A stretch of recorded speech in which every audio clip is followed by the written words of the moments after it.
Se você nunca estudou nada sobre eletricidade, não se preocupe. A ideia aqui é explicar os conceitos de forma simples e direta. Vamos começar do básico, falando sobre o que é eletricidade, o que é a corrente elétrica e como estes conceitos aparecem no dia a dia. A eletricidade é uma forma de energia resultante do movimento ou da presença de cargas elétricas. Para entendermos melhor, precisamos ter em mente alguns conceitos. Primeiro conceito: cargas elétricas. Existem dois tipos de cargas elétricas: positiva, normalmente associada e representada pela cor vermelha e pelo sinal mais. A negativa, normalmente associada e representada pela cor preta e pelo sinal menos. Segundo conceito: átomos. Toda a matéria é formada por átomos, que são constituídos de prótons, carga positiva, eletrões, carga negativa, e neutrões, sem carga elétrica. Terceiro conceito: eletrização. Como se faz a eletrização? O processo mais básico e conhecido de conseguir uma eletrização é a fricção. Vamos fazer essa experiência com uma caneta plástica e pequenos pedaços de papel. Como vimos, a caneta passa pelos papéis sem nada acontecer. No entanto, depois de friccionarmos a caneta em roupa de nylon, a caneta vai atrair os pedaços de papel. A fricção gera um excesso de elétrons na caneta que fica com carga negativa e assim vão tentar colar-se aos átomos de carga neutra do papel. Em termos elétricos, houve uma transferência de carga elétrica na forma de elétrons que se moveram do tecido para a caneta, que ficou polarizada com carga negativa. Podemos concluir que polarização é um desequilíbrio de cargas elétricas com origem no excesso ou falta de elétrons nas órbitas de átomos. De seguida vamos ver como se comportam estas cargas nos diversos materiais. Vamos utilizar uma analogia com a água para mais facilmente perceber de forma visual os fenómenos elétricos. Imagine que a água que está a cair destas cataratas é o excesso de elétrons de um polo negativo. Esta água movida pela gravidade encaminha-se para baixo, tal como os elétrons em excesso procuram um caminho para onde estão a faltar. Vamos usar este exemplo com dois recipientes iguais. O esquerdo está cheio de água e o direito está vazio. Vamos interligar a base dos dois recipientes com um tubo.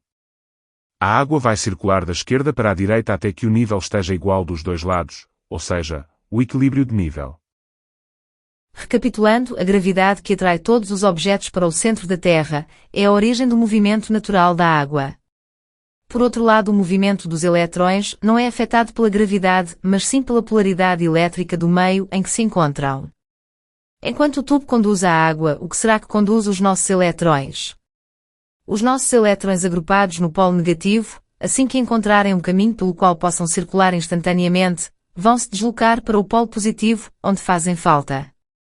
Para que isso aconteça, temos um novo conceito: elemento condutor. Tal como o tubo conduz a água, ou outro qualquer líquido, para que os eletrões circulem é necessário providenciar um meio, ou seja, um material ou elemento que permita a circulação de eletrões. Este é o átomo de ouro, tem 79 eletrões nas 6 órbitas, 79 prótons e 118 neutrões no núcleo. É o melhor elemento condutor elétrico. O motivo para essa propriedade está na última órbita do átomo, que tem apenas um elétron de valência. Este elétron sozinho na 6ª órbita é muito fácil de libertar e transformar-se num elétron livre. A eletricidade só existe com elétrons livres. Elemento condutor de eletricidade é um material que permite a passagem de corrente elétrica. Por outras palavras, os elétrons, cargas negativas, podem mover-se livremente através dele, transportando energia elétrica de um ponto a outro. A maioria dos metais, como ouro, cobre, prata e alumínio, são bons condutores devido à estrutura dos seus átomos, que facilita o movimento dos elétrons. O material mais utilizado como condutor elétrico é o cobre, devido à sua relação de qualidade e preço. Temos aqui uma barra de cobre. Se colocarmos o extremo esquerdo da barra num polo negativo, cheinho de elétrons impacientes, e do outro lado um polo positivo, com falta de elétrons, estamos perante as condições para a corrida de corrente elétrica do polo negativo para o polo positivo. Esta corrida vai durar enquanto não for atingido o equilíbrio de elétrons. Ou seja, quando não houver mais eletrões livres no polo negativo, ou quando não houver mais espaço para ocupar por eletrões no polo positivo. Lembre-se dos pontos de nível dos vasos comunicantes da água. O equilíbrio elétrico é um conceito exatamente igual. Voltemos ao conceito de elemento condutor. No princípio dos vasos comunicantes, temos um elemento condutor de água, que é o tubo que liga os dois recipientes. Será fácil entender que quanto maior for o diâmetro deste tubo, mais quantidade de água vai passar por unidade de tempo e, consequentemente, menos tempo será necessário para atingir o tal equilíbrio de nível. Com o tubo mais estreito demora 10 segundos a atingir o nível igual, com o tubo de maior diâmetro são necessários apenas 5 segundos. Podemos concluir que a dificuldade, ou resistência que o tubo mais estreito oferece à passagem da água, é maior que a do tubo mais largo. Temos aqui um novo fator em causa: a resistência. A resistência hidráulica, ou seja, a maior ou menor dificuldade que um líquido tem em circular num tubo, é uma forma de quantificar o quanto o tubo dificulta a passagem de um fluido. A resistência hidráulica depende de alguns fatores tal como diâmetro interno e comprimento do tubo. Maior comprimento ou menor diâmetro aumentam a perda de carga, logo maior resistência. Rugosidade interna do tubo. Tubos mais rugosos geram maior atrito, logo maior resistência. Por analogia, a resistência elétrica de uma barra de cobre é uma medida de quão difícil é para a corrente elétrica percorrer essa barra. Em termos práticos, quanto maior for a resistência, maior a oposição à passagem de elétrons pelo material. Cada substância conduz eletricidade de forma diferente. O cobre tem baixa resistividade, ou seja, conduz muito bem a eletricidade, por isso é muito utilizado em fios e cabos. Quanto mais longa a barra, maior o caminho que os elétrons percorrem, aumentando a probabilidade de colisões com átomos e, portanto, a resistência.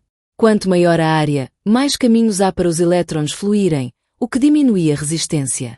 Em metais, a resistividade e, por consequência, a resistência tende a aumentar com a temperatura, pois os átomos vibram mais, prejudicando o fluxo dos elétrons. Estas duas barras de cobre têm o mesmo comprimento e estão à mesma temperatura, mas o seu diâmetro é diferente. A barra de maior diâmetro tem menor resistência elétrica que a barra de menor diâmetro. No próximo vídeo vamos desenvolver como gerar uma corrente elétrica e experiências básicas. Veja este vídeo até perceber os conceitos e, se necessário, coloque questões. Certamente serão respondidas. Obrigado por assistir.